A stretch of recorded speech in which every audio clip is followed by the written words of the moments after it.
I'm trying to do a new format and see if this goes better, if it reads better. This week I let Facebook show me the way to another story by suggesting posting a memory I had posted about 11 years ago. Man, time flies. Sit back, strap in, and enjoy the memories. To preface this story, I will say that I've been a lucky and blessed individual in the fact that I've been able to travel so much and have lived in 3 different countries that's allowed me to be more open to the world community. In this particular year, I was living in Tunisia, which is located in North Africa, nestled between Libya and Algeria for Americans, because apparently everybody else is good with geography but Americans. And this was through another study tour abroad that was about to wrap up.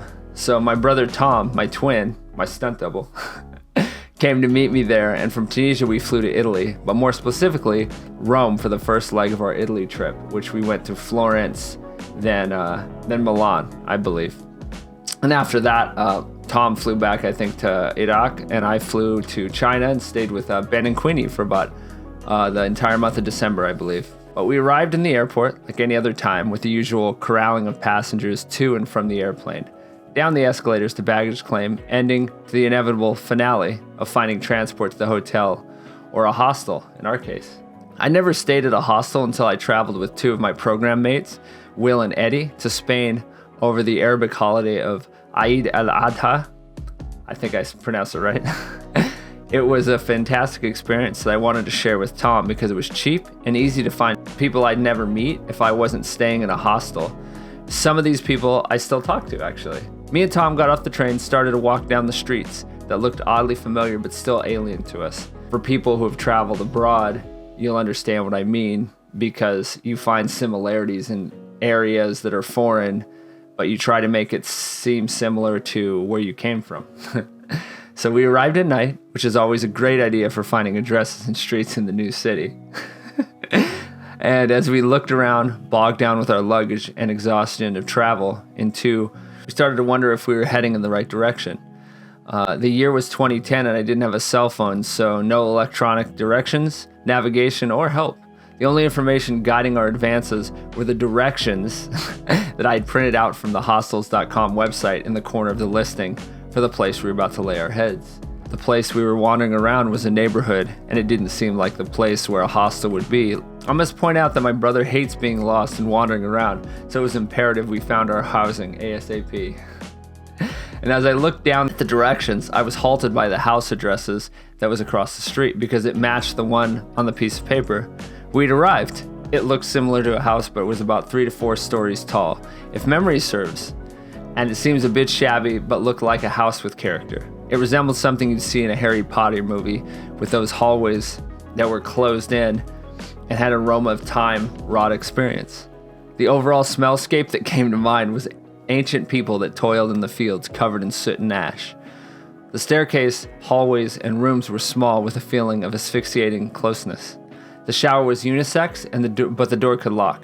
Good thing there were a few bathrooms and showers to service the weary travelers from every land you could think of.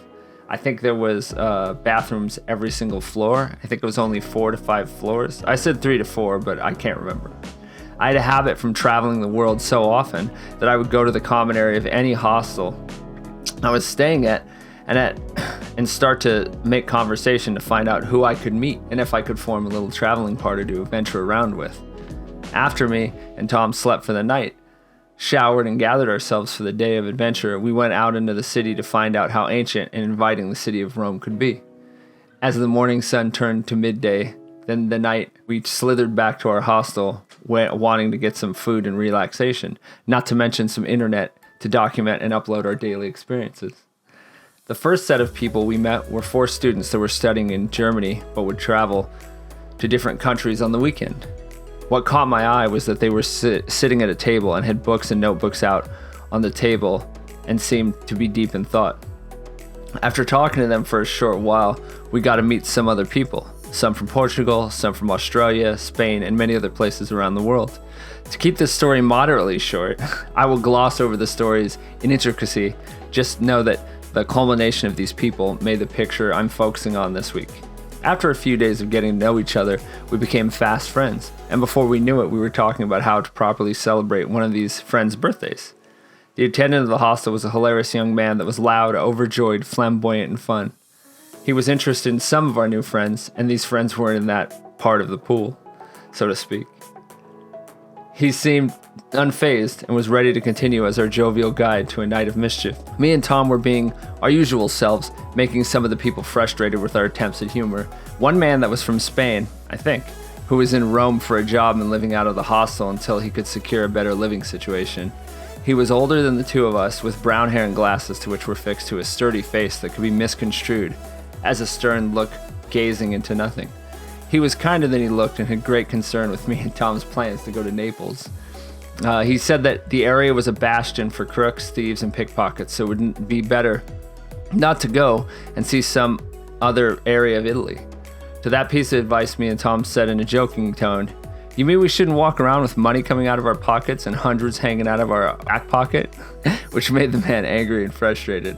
After we apologized, he turned around and continued to talk about how it was someone's birthday and maybe we should all do something. He wasn't sure where to go, if he'd go, or what to do, but he felt compelled to do something for the new friends we'd all become. We were all talking about it as a group when the counterman came over and told us that he knew of a few good places to go if we were interested. The whole group looked at each other and said, "Okay." The man from Spain was not trying to go, but we all knew he was game for an adventure, and his facade of steel melted away.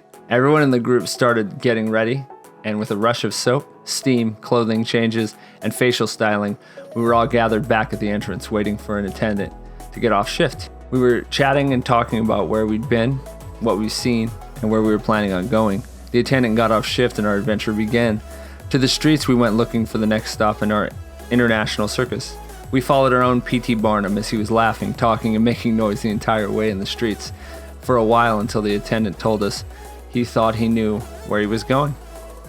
We agreed to keep following him, and after he finally relented and let us in on the fact that he wasn't sure where the place was. He didn't know where it was located. He said, "I have another place in mind. You guys will love it." As we turned around, which was challenging as a group of 11 people made it more of a caravan of humans, we were all happy in a sense of merriment as a newfound team was made whole and fleshed out as we edged towards our final destination. As the old building came into view, it looked like a simple structure that would be welcome to be any background fodder in any movie based in Italy.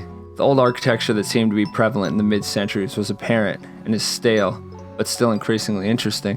Any ancient structure conjured up ideas of ancient times full of stories begging to be told. From the outside, it didn't seem to be too spectacular of a place, which deceived the truth of the marvelous interior. As we walked into the doorway, we realized the restaurant had a theme, and as it turned out, it was medieval. We all laughed and fixed on certain aspects of the decor that stood out, for each of us pointing and laughing. We sat at the long table, made up of smaller tables that were pushed together for a large seating arrangement for the group.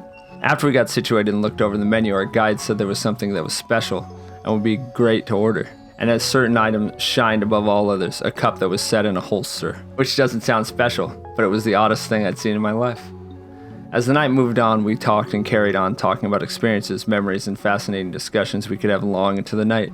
After the food arrived, we were eating our fill of the birthday dinner. The waiter came out of the dining area to our table and presented us with a rather special drink, and more specifically, the goblet in which the drink was housed.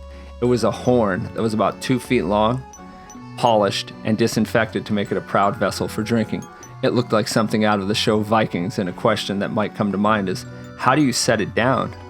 If it's a horn, a long, shiny horn, how do you set it down? If you were not holding it, what would you do with it? And that would be a good question, which would be answered by the contraption that hosted the horn when not being handled. It was a misshapen dragon that was made out of steel but looked like lead in the deformity of its body. Mouth stretched open mid-scream with wings spread like it was about to take flight. Back open to receive the horn made it a conversation piece and a display of oddity begging to be looked at and adored. After it was pictured, checked for usability, and drank from, it had served its purpose and became the picture I am now writing about and talking about.